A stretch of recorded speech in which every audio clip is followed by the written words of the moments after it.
Welcome to today's exploration of the human mind. I'm your host, and today we're diving into one of humanity's most complicated relationships, our relationship with money. Money is just paper and metal, or increasingly just digits on a screen. Yet it shapes our decisions, triggers our emotions, fuels our dreams, and sometimes haunts our nightmares. It's both deeply personal and universally significant. Drawing inspiration from Morgan Housel's illuminating work, The Psychology of Money, we're going to unravel the fascinating ways our minds process, perceive, and sometimes misunderstand the concept of wealth. This isn't about investment tips or get-rich-quick schemes. It's about understanding the psychological currents that silently guide our financial decisions. Why do some people with modest incomes achieve financial security, while others with substantial earnings struggle with debt? Why does money bring peace to some and anxiety to others? And perhaps most importantly, how can understanding the psychology of money help us make better decisions in our own lives? Join me as we explore these questions and discover that when it comes to money, what happens in our minds is often more important than what happens in the markets. Perhaps the most profound insight about financial psychology is that none of us see money objectively. Instead, we view it through lenses shaped by our personal experiences, generational history, and cultural context. Consider how differently someone who grew up during the Great Depression might view financial risk compared to someone who came of age during the booming 1990s. Or how differently someone raised in poverty might approach sudden wealth compared to someone who has always had financial security. These aren't just differences of opinion, they're fundamentally different mental models for understanding how money works in the world. And these models aren't consciously chosen. They're absorbed through experience and observation. This explains why financial advice that seems obviously correct to one person might seem obviously wrong to another. When someone says, "This is how you should invest," or "This is how you should spend," they're really saying, "This is what worked given my unique circumstances and psychological makeup."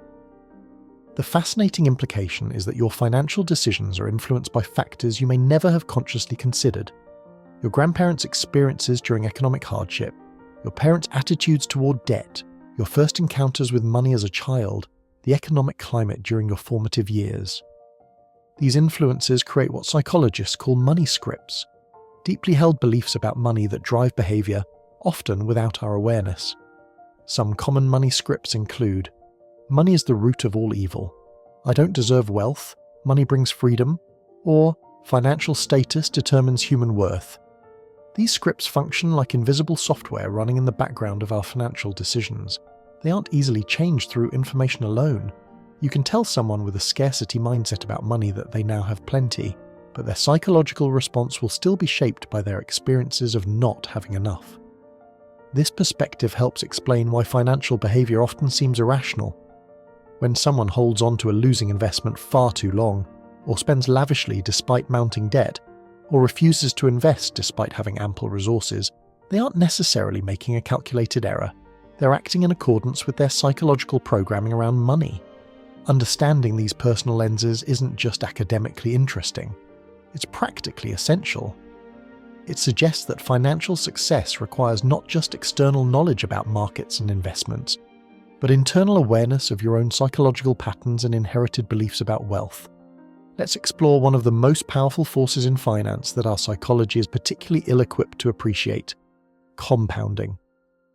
Einstein allegedly called compound interest the eighth wonder of the world, saying, "He who understands it, earns it. He who doesn't, pays it." Yet despite its mathematical certainty, the human mind struggles to intuitively grasp the power of compounding. This psychological blind spot exists because compounding contradicts our evolved intuitions. Our brains develop to think linearly. If you have one apple and get another, you have two apples. Simple addition. But compounding is exponential. It creates curves, not straight lines, and the human mind doesn't naturally think in curves. Consider the oft-cited example of Warren Buffett. While his investing acumen is legendary, what's less appreciated is the role of time in his wealth accumulation. Buffett began investing as a child, but the truly staggering growth in his fortune came after age 50. In fact, approximately 99% of his wealth was accumulated after his 50th birthday. Not because he suddenly became smarter, but because compounding needs time to work its mathematical magic. This creates a profound psychological challenge. The most important ingredient for successful compounding is patience, precisely the quality that modern life discourages. We live in a world of instant gratification, where waiting feels increasingly unnatural. Social media, one-click shopping, and streaming entertainment have rewired our brains to expect immediate results. Compounding, however, delivers its most impressive results precisely when it seems like nothing significant is happening. The early years of investing can feel disappointingly unproductive. A 10% return on a small sum remains a small sum. This psychological reality leads many to abandon sound investing strategies just when the power of compounding is about to accelerate. What makes this particularly challenging is that we're surrounded by stories of overnight success: the cryptocurrency millionaire, the lucky stock picker, the startup founder who hit it big. These narratives reinforce our impatience and make the slow, steady path of compounding seem dull by comparison. Yet the psychological component of compounding isn't just about patience, it's also about consistency. The investor who makes steady contributions through market ups and downs typically outperforms the one who tries to time the market, not because of superior knowledge, but because of psychological discipline. Understanding the psychology of compounding reveals a fascinating paradox. The investors who check their portfolios less frequently often perform better than those who monitor them constantly. This isn't because ignorance is beneficial, but because constant monitoring increases the emotional impact of a market volatility, potentially leading to impulsive decisions that interrupt the compounding process. The lesson here isn't just about investment strategy.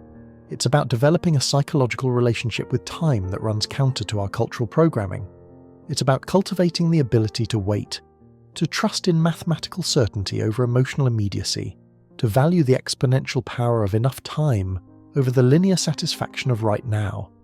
One of the most fascinating aspects of financial psychology is the asymmetrical way we process positive and negative information about money. This asymmetry has profound implications for how we invest, spend, and think about economic matters. Consider how financial news operates. Market crashes make headlines. Economic threats receive urgent coverage. Predictions of downturns generate clicks and viewers.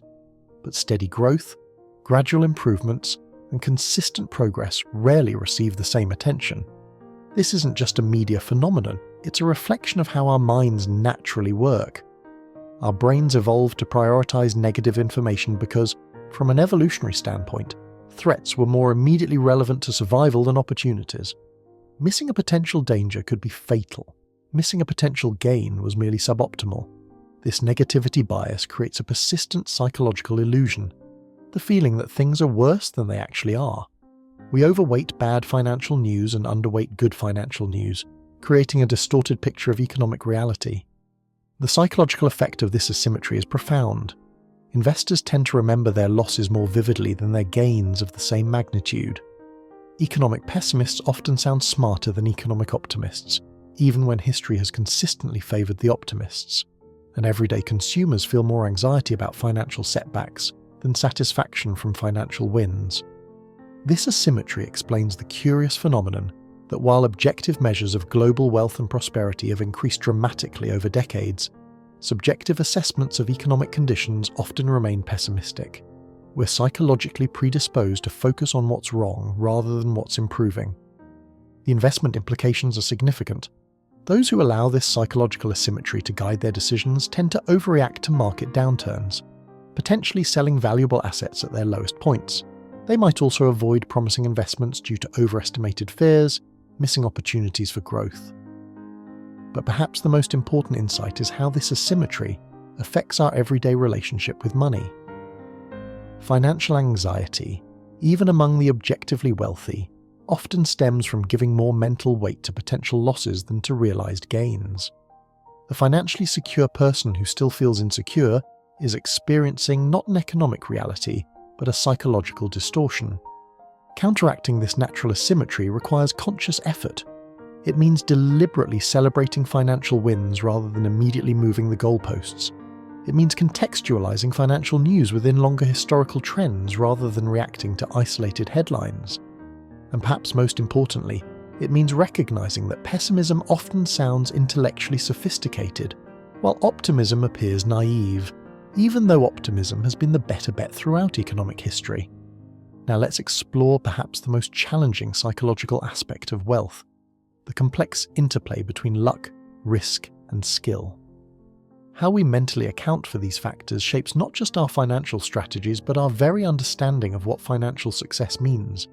Humans have a strong psychological need to believe in agency and control. We want to believe that outcomes, especially good ones, are the result of our choices and abilities rather than random chance. This creates what psychologists call attribution bias, the tendency to attribute our successes to skill and our failures to bad luck. This bias has profound implications for how we understand wealth. When we see successful investors or wealthy individuals, we naturally look for the formula, the strategy, the secret knowledge that led to their success. We want to believe there's a replicable method we can follow, but financial outcomes are invariably a complex mixture of skill, circumstance, timing, and chance. The same investment strategy that made someone wealthy during one economic period might have led to ruin in another. The business decision that seemed brilliant in retrospect might have been merely lucky in its timing. This reality creates a psychological challenge. If luck plays a significant role in financial outcomes, how do we make sense of our successes and failures? How do we plan when we can't control all the variables? The answer lies in understanding risk not as something to be eliminated, but as something to be managed. Financial risk isn't inherently good or bad. It's simply the price of admission for potential returns. The psychological skill isn't avoiding risk, but developing a healthy relationship with uncertainty. This perspective allows for a more nuanced understanding of financial planning. Rather than pursuing a single optimal strategy, the psychologically sophisticated approach embraces multiple paths with different risk profiles. It recognizes that resilience comes not from perfect prediction, but from preparation for various possibilities.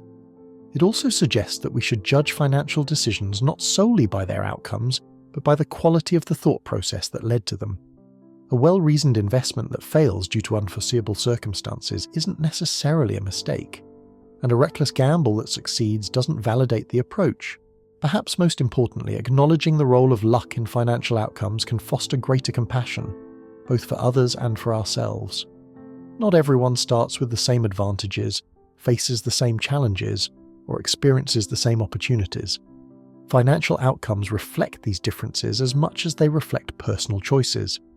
This perspective doesn't diminish the value of financial knowledge or prudent decision-making. It simply places them within a more realistic psychological framework, one that acknowledges the limits of control and the inevitable role of uncertainty in financial life. As we near the conclusion of our exploration, let's examine one of the most significant psychological distinctions in the realm of money: the difference between being wealthy and appearing rich.